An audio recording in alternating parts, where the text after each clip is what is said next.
Hey everybody, this is Ramon Ray, founder of smarthustle.com. Thanks for joining us for another exciting discussion, the Smart Hustle podcast.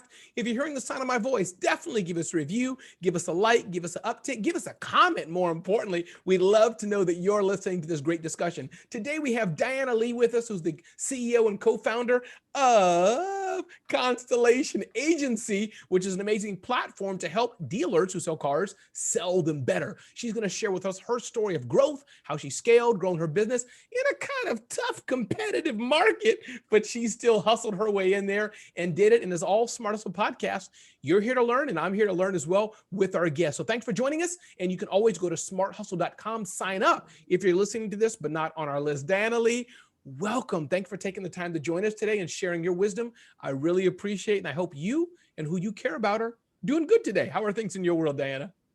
Thank you so much for having me. Yes, everything's going great here. How are you doing? I feel good. I have an empty cup of coffee. It's frozen cold by now. And I had a few interviews and discussions today. I had a few calls with my team. So today, as we tape this, I'm blessed and feeling well. So wonderful. So Diana, let's get right into it. Why don't you help us unpack today? What is Constellation Agency? What, as Seth Godin says, who are you serving? What problem are you solving? Help us understand that before we go backwards. Today, what's Constellation Agency and what does it do? Yeah, so it's pretty interesting because the business model is very complicated. Originally, when we started, it was a digital media agency that was actually out there to serve dealerships.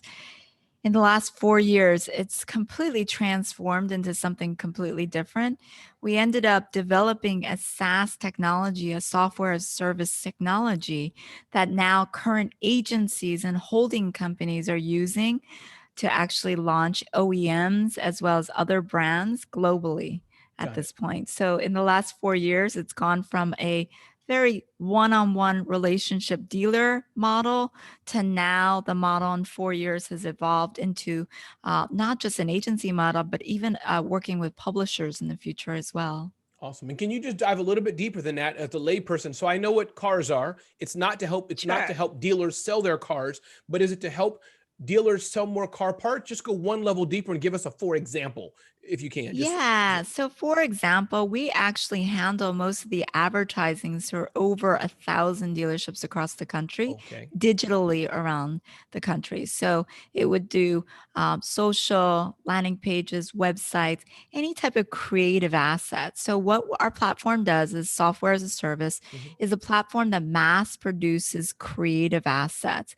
And it could be creative for Facebook, for Instagram, for landing pages, for e-blasts. But basically what it does is it integrates into any type of media as well as CRM type of tools, and it mass produces the creative for agencies, for advertisers, for dealerships, for anybody that's actually trying to do what's called digital marketing. I love it. So it seems like you're in a market, and correct me if I'm wrong, I'm just guessing here. I like to guess quite a bit, and my wife and family will tell you dad and husband are wrong 90% of the time. That's okay.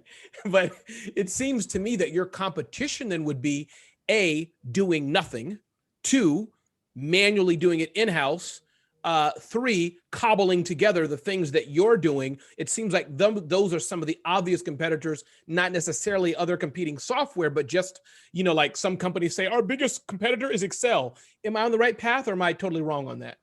You're so smart, I have to say. It's like one of these things that from a perspective of an agency, we have all these creative artists, right? And so, for example, I've got amazing creative artists. And really the birth of this was because they kept saying, I hate my job. And I was like, what do you mean you hate your job? And they're like, I hate my job because I didn't go to Pratt or Parsons. I didn't get to the best creative schools in the world to do banner ads all day. So this is what they said, I'm resizing banners all day. And the voice went down probably, banner ads. That's right, banner ads. And so what if it's for a Fortune 500 company? I'm still doing banner ads. So this is, their thing, right? And so I'm like, but we have all these different iterations of offers and price details that we have to do. So they have to be in variations Right. of the ads, right? And so the ad sizes, some of them are for Facebook, some of them are for Instagram, some of them are in stories, Mhm. some of them for landing pages and e-blast, some of them for Google display banners. And what they were saying is like, so what? It's not art. It's not real art. Yes. So that's when I was like, all right, these people hate their jobs. They're sitting there and they're saying they're doing banner work all Yes. day, or these types of creative ads that have prices in them. And many of them, they went to these schools because they had a dream of becoming a real artist in the Yes. future. So that's where the birth of Alexia really came from the hearts of basically trying to make sure that we kept employees engaged. So we developed a platform that could mass produce iterations of all that artwork that people didn't want to spend time doing. Yeah. And also, because I came from other agencies, I noticed that many of the employees there, they would leave or Mhm. they would get fired because of the fact that the brand basically cut budget. The minute a brand cuts budget, the agency basically says, we have to cut Yeah. people, right? And even during COVID, a lot of the holding companies that have a lot of agencies under their umbrella had to actually fire people. And I hated seeing all of that. And I was thinking, well, what is a best way to actually try to retain people and make them really engaged in their job? Right. And really, the conclusion was if we could make the customer go into a subscription model Hmm. where they knew how much the price was instead of an hour billable model, then we could actually sustain this business model by making a subscription plan. Yes. And then, in addition to that, if we can have machines automate the basics of creative designs, then we can actually have our artists do higher functioning creative work Yes. where they use After Effects and really animation and all the things that they really went to school for and wanted to engage Hmm. in. I And so love this. that's it, it came from that. I love it. I want to come and work for you, Diana. I mean, you mentioned two key words that are billion-dollar words: subscription services, which is good for agencies, and more. My friend John Warlow talks about selling your business. Subscriptions, that's one way. And then two, the technology behind it. So clearly there's some IP and things. So kudos to you for having that. Let's pivot strongly, Diana, to talk about you. Can you share with us your journey to being here today? You can start from when you were a little baby or just give us the Yeah. highlights, but help us understand those big evolutions of who you are, how you got here today. Were you born being a genius? Were you not? Did you did you what was give us some highlights of how you came to be the business owner and this amazing strong woman who you are today that I can tell. Help us understand who you are. Thank you so much. Well, I immigrated here in 1974 with my parents. Okay. I was 5 years old at the time from South Korea. Okay. And, we grew up in the slums of Philadelphia in a one-bedroom apartment. And my parents, they used to work 15-hour days. They would leave Wow. at like 5 in the morning. They'd get home at like 9 o'clock at night. And my dad would get home and he would sit there and he was so determined that my sister and I would have a meaningful life because I think my parents felt like they sacrificed their own lives to get to America, right? And my father was an engineer, but he couldn't really even practice engineering because his degree in Korea would not be recognized here in the States. So, like many immigrants, basically they brought their children here for a better life for them. And that's basically why my dad and my parents came. But in this journey, my dad would sit up after like 9 o'clock at night and teach me math. Okay, this is where it all started. Teach me math. And because in his perspective, he's like, if I taught her math, it's like the one thing that I can do. And if she excels in math and she excels in school, then she'd actually be able to be successful. The bad part was I was terrible in math. And honestly, being an Asian person here in this country, to him, it was like, I don't understand why you can't figure out these math equations that I'm trying to teach you. But I just, I struggled. Diana, can I tell you a secret, So, Diana? Can I tell you a secret yeah, too? yeah, My yeah, yeah. wife teases me on this. I think out of the whatever million black guys there are in America, I think I'm the only guy who can't dance and like move my hips and like gyrate. So listen, you couldn't do math. I can't dance. You got your Asian thing. I got my black thing. I hear you on that. That's right. Continue. That's right.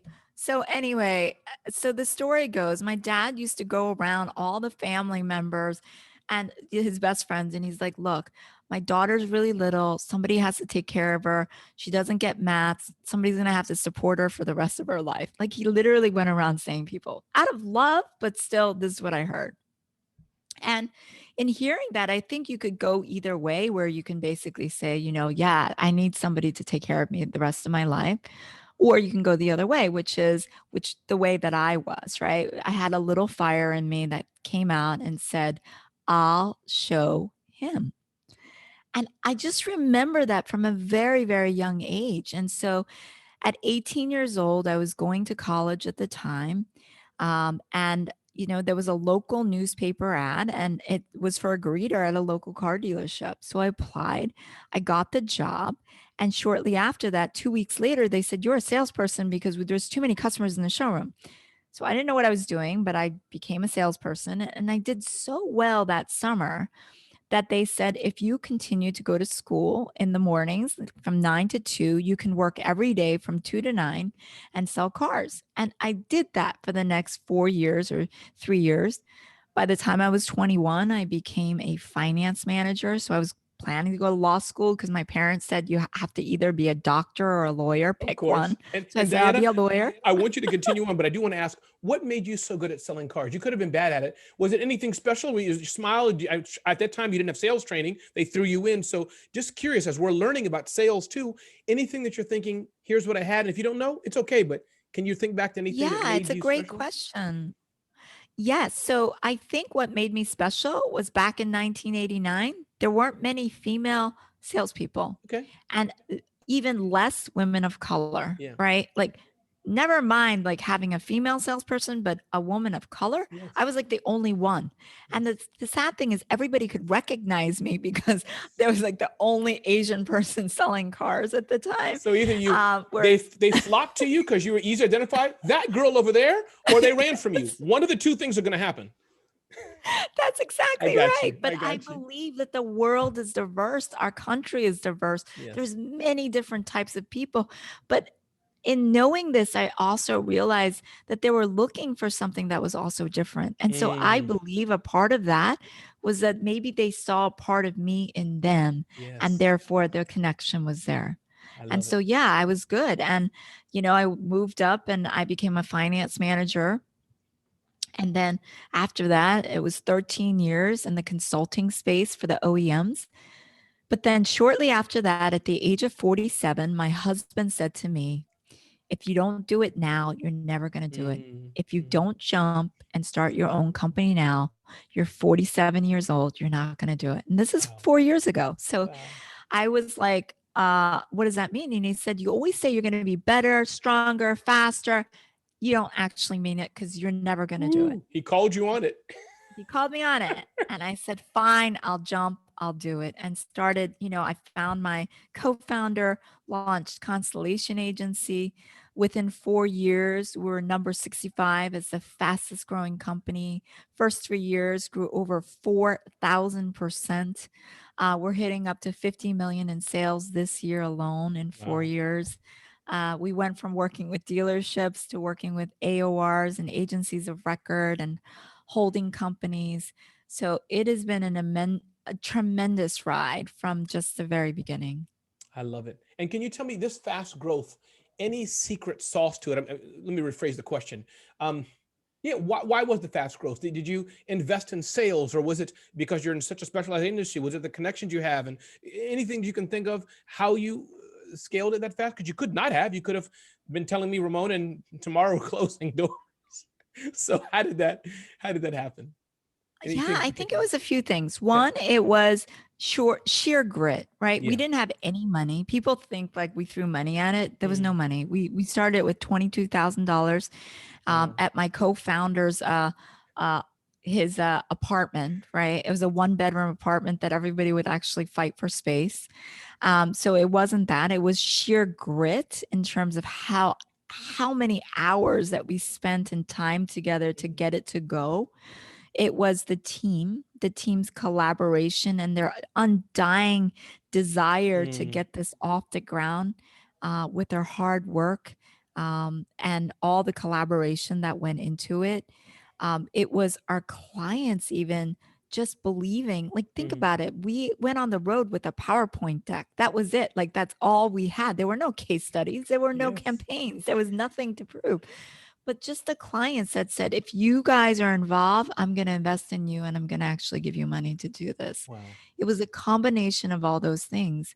I spent 9 to 12 hours on the road going from dealership to dealership to ask them for money. Yeah. And here's the other part. This is the funny part. Remember, I told you we started initially as a digital marketing Hmm. agency? I didn't start by going in and asking them to advertise English speaking ads. I went in and I said, you have a high density of Hispanics in the area. It's 46%. Do you do digital marketing in Spanish? Ooh. That's where it started, or in Korean, or in Yeah. Chinese, or in Russian, or in Arabic. Because you know what? All those company owners, they did it all in Of English, course. but they forgot the other languages. Or they But couldn't do it. They just didn't. I mean, they couldn't do I it, or speak their native vendors English. didn't Yeah. do it. Yeah, their vendors didn't do it. There were no other companies doing Wow. it. So instead of going in and saying, do you do English speaking ads and I can compete with your current vendor space right Yes. now? I went in and I said something completely different, which is there's a diverse market of all these multicultural people living Yes. here. How do you advertise to them? How do you do it digitally? And that Wow. was the answer that I found out, that people weren't doing it. Yes. That was Wow. the shocking part. Wow. And do you think that comes back from your own background, Diane? I'm sure that whether implicitly or explicitly, but do you think that comes from just your awareness of yourself and thinking, people aren't serving me or us or our people? Do you think that helped a bit or not? Absolutely. Like, I came to this country and it never really felt like I fit in Yeah. anywhere. You know, among the Koreans, they were like always, shame on you. Shame on you. Your Korean's horrible. You can't hold the chopsticks correctly. You know, you talk too much for a woman. You're Yeah. supposed to be subservient. There was Yeah. like all this criticism, right? From the Yes. Korean culture or the Asian culture. Yes. And then I'm like, yeah, well, and they would say, you're American now. You're Yes. American. Yes. And then the Americans like, you don't really fit in here, right? At the end Wow. of the day, you're not really American, you're Korean. So not really ever fitting in Yes. always made me feel like there's a pocket of people that feel the same way that Yep. I do. And are we reaching that audience digitally? And that's the question mark. So if you're a founder and you don't have diversity around you, and you have vendors that don't have diversity around you, then basically they're going to create types of businesses that doesn't have diversity within it, not because they don't want to, they just don't understand it. And Yeah. so when I came in, the one thing I knew about was I'm here for a reason. Mm, And maybe it's because I want to bring diversity into these businesses that typically wouldn't actually have diverse backgrounds. But I mm. knew that there was a business case for it. Wow, that is you make me want to just scream. I mean, I've screamed all day today in a good way. I'm just on fire. So now I'm on fire 10 times more, Diana. You're so Um, funny. I'm curious, Dan. I wish I'm tempted to have like one of those Tim Ferriss interviews and go on for 6 hours, but I'm like my brain has a certain capacity, but I'm curious, Diana, are there any, and I'm sure there are, and we can take this wherever you want to go, but I think, you correct me if I'm wrong, part of building a business, you have culture and talent. You've touched on that. You have the financial part of understanding whether you can take loans or not, or cash flow and these things. You have marketing, getting the word out about your business. Seems like in yours, a lot of word of mouth and initially hitting the street. But anything that you would tell to those who are in business now, they're new in business, getting their feet off the ground, that you'd say, here's some of the things that were your keys to success. And you've touched on already. So if it's repeating, that's fine. But anything as we look at that you're thinking, Ramon, here's kind of the 2 or 3 things to our growth, because clearly you've had the technology, but that's a dime a dozen, not taking away from the IP you have, but you can get 10 engineers together to build pretty much anything. So I think it has to be more than that to build a successful business. And I Yeah. know your journey is still going on, but as of today, Yes. what can you share? I think I can share a story that happened in Please. year 2 at Constellation Agency that was pretty profound to me. Um, by the year 2, we had about 30 employees. 50% of them were men and 50% of them were females. And what I did was I noticed something was happening at our agency. So I brought in the females into our conference room, sat them down, and I asked them to look out this glass window that you see Mm, behind me, right? And I said, "Do you see the men out there?" And they said, "Yes." I said, "Okay, out of all the men out there, tell me what percentage of them you think ask us for something, whether it be for a raise, it would be for a title change, more vacation time, but mhm, what percentage of them actually ask for something?" They looked around the room and they didn't know the answer. So I said, about 60% of the men in the last 2 years asked me for something, mhm, whether it be a raise, a title change. right. And trust me, I don't want to give them everything, but did they ask? Yes. I said, "How many of you have asked me for anything in the last Mm, 2 years?" They looked around, they looked around. Many of them are also women of color. mhm, mhm, And I said, one, one person. mm, So the story really goes, and the thing that I said to them is, even if I can't do it for you, I don't want everybody to ask me for right. everything all the time. No. Right. But at the end, there's a greater mission to why I'm here, greater mission to why Constellation is here, and why we've had such the blessing and the gift. And for me, I believe in God. Me too. So I believe that there's greater good here. But if you just try and Mm, advocate for yourself, I'll be super proud of you, even mm, if I can't say yes, right? Just try. yeah. Because at the end of the day, what's the worst that's going to happen? I'll say no. But if you can't do you can't do it for a company where the two founders are minorities. So I'm a diverse person. My Mhm, my partner is gay. mhm, If you can't ask us, you're never going to be able to go out there and ask a CEO that doesn't have a diverse background. You're mm, not going to be able to. So please advocate for yourself. And so when you ask the question, what was important in that success? It's the ability that we have to advocate for mm, ourselves, mm, the ability that we believe that we deserve it, and we believe that we can do the work, and we believe without apologies that we ask for it. We ask for the work in an yes. unapologetic way. And Wow. that's what I really tell everybody here. And I think that's powerful. I'm hearing on two levels. And what I'm seeing is that one, that shows you, and I'm guessing your partner as well, but you all could divide labor and that could be your genius, is you care for your people. That's just implicit. I'm guessing you're just a boss that you care for clients and other things. But as I heard from a friend of mine, Clayton Mask of Keep, he says, Ramon, something, and you'll get it, my job is to invest in my team so my team can invest in the customers and we'll all make good money. So it seems like you're that kind of executive and leader. And then two, what I'm hearing, if they're learning to ask you of that, that means when the client says, we can't afford it. Can you give us a discount? They'll be able to, with a smile, sorry, we can't, or ask for more, or, well, you know what? I'll wait outside your home. Or, I'm teasing, they'll be able to be a little more good, aggressive in dealing with customers. Does that make sense? That's how I see it. Maybe it could be wrong. Exactly, exactly. And I've said to a lot of the younger people, it takes practice, right? Yes, it Like does. if you're so much of a conflict avoider, so many millennials are such conflict avoiders because they got this phone Yeah. here, right? Yeah. Like I don't have to actually have a conversation. I can text it, type it. It's I so can, easier. yeah, it's so much easier so they can avoid the conflict. Yes. But in avoiding the conflict, you avoid the That's relationship. right.